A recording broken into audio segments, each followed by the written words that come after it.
Assalamualaikum warahmatullahi wabarakatuh. Selamat datang di channel kita lagi, yaitu channel Bengkel TJ Jateng. Oke, pada pertemuan kali ini saya akan membahas tentang kendaraan Euro 4 ya, kendaraan Euro 4 Canter Euro 4. Kita tahu bahwa kendaraan Canter Euro 4 ini sudah beda untuk mesinnya ya teman-teman. Dan untuk bahan bakarnya ataupun sistem bahan bakarnya atau fuel sistemnya itu juga beda pada kendaraan Euro 2. Untuk kendaraan ini, Fuso Canter ini sudah menggunakan mesin common rail, yang mana semua itu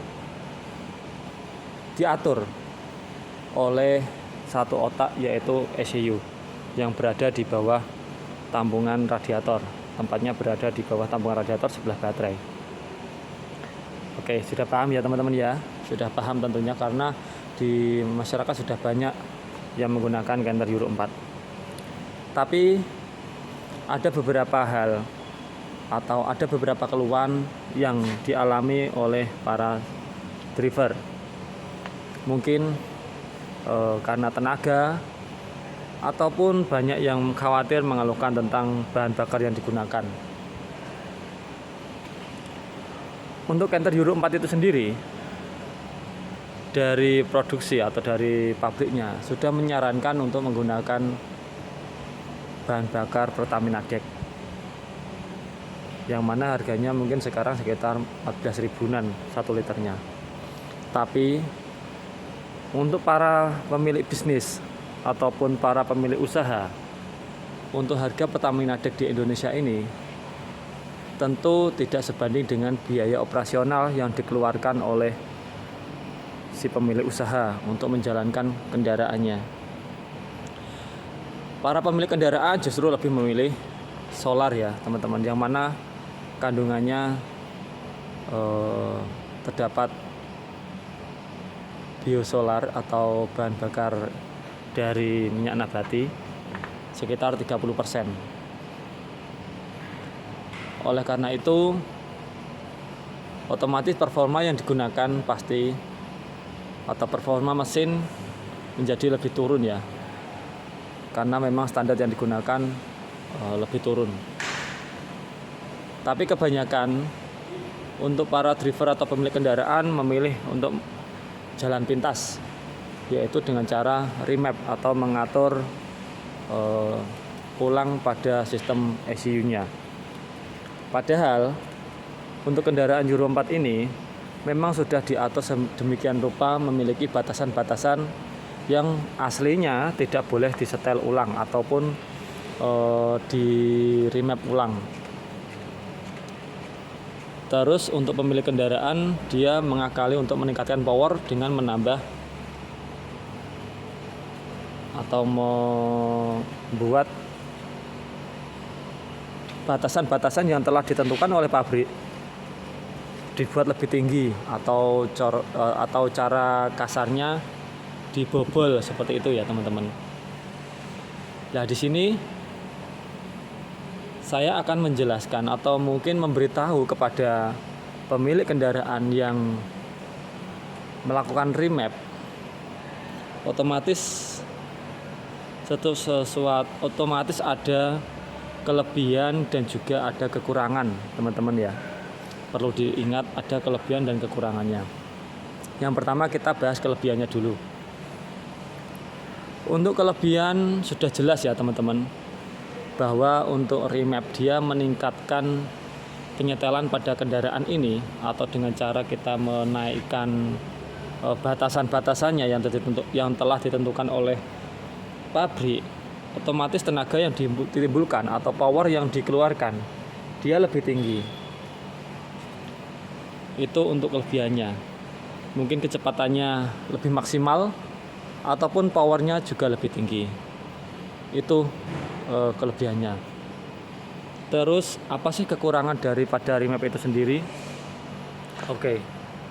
Untuk kendaraan Euro 4 itu sendiri, jika dilakukan remap, yang mana notabene dia menambah atau menjebol batasan-batasan yang ditentukan oleh dealer, kerugian yang pertama, satu, Jika mobil tersebut masih baru, dia akan menggagalkan waranti ya. Jadi waranti dari mobil itu sendiri tentang bahan bakar atau mesinnya sudah hangus, tidak bisa digunakan. Satu, waranti. Kedua, efek dari mesin. Jadi efek yang ditimbulkan pada remap untuk kendaraan Euro 4 itu sendiri, pertama adalah yang sudah saya alami ya teman-teman. Jadi yang sudah saya dapatkan informasi dari beberapa sumber atau beberapa pemilik kendaraan yang memang sudah melakukan remap, itu ada beberapa kekurangan tadi. Yang pertama, masa garansi. Yang kedua adalah konsumsi bahan bakar. Dia lebih boros. Kenapa bisa lebih boros? Karena batasan yang telah ditingkatkan tadi otomatis membutuhkan bahan bakar yang lebih banyak juga, sehingga konsumsi bahan bakar juga akan lebih tinggi atau lebih boros daripada standarnya. Terus yang ketiga, tadi satu, terus dua, terus ini yang ketiga, konsumsi oli lebih boros. Jadi mungkin oli lebih boros ini maksudnya gimana? Yang biasanya penggantian oli dilakukan setiap 10.000, itu kuantitas atau jumlah oli masih standar, masih di batas maksimal atau katakanlah lebih bawah sedikit, itu masih normal. Setelah dilakukan remap, dia lebih boros. Belum waktunya ganti oli sudah berkurang, olinya sudah berkurang. Nah, di situ mengakibatkan olinya cepat habis ya teman-teman, karena over. Karena sesuatu yang over, mesin bekerja lebih keras, otomatis pelumasan yang dibutuhkan juga lebih ekstra, sehingga banyak mesin yang panas, sehingga banyak oli yang menguap. Nah, karena kerja mesin yang ekstra, seperti halnya kita, tubuh kita, jika kita berjalan atau bekerja lebih keras, lebih otomatis keringat yang ditimbulkan ataupun daya yang dikeluarkan dia akan cepat habis juga. Sama seperti oli, jika kerja mesin lebih maksimal, lebih over karena disetel remap tadi yang melebihi batas maksimal kemampuan dari mesin itu sendiri, otomatis penggunaan oli juga lebih maksimal. Terus yang keempat tadi waranti, kedua bahan bakar, ketiga oli, keempat panas mesin. Untuk suhu yang ditimbulkan atau panas yang dikeluarkan dari mesin, dia lebih panas daripada sebelum dilakukan remap. Ya jelas, jika mesin berjalan di over, dipacu dengan kekuatan atau batasan yang dijebol tadi, otomatis kerja mesin dia akan lebih maksimal, dan panas yang ditimbulkan juga akan lebih maksimal. Sudah pasti itu ya teman-teman. Yang kelima, setelah yang ditimbulkan dari efek-efek yang sederhana tadi, otomatis umur dari mesin akan lebih pendek. Oke, ini umur mesin yang harusnya 10 tahun baru ada masalah, ini baru beberapa tahun sudah ada masalah. Kemarin saya dapat cerita itu malah belum ada 1 tahun, masih hitungan bulan mesinnya jebol. Seperti itu teman-teman. Kenapa remap seperti itu ya teman-teman? Ya karena mungkin untuk mobil aslinya gini, remap itu bukan hanya pada kendaraan truk ya.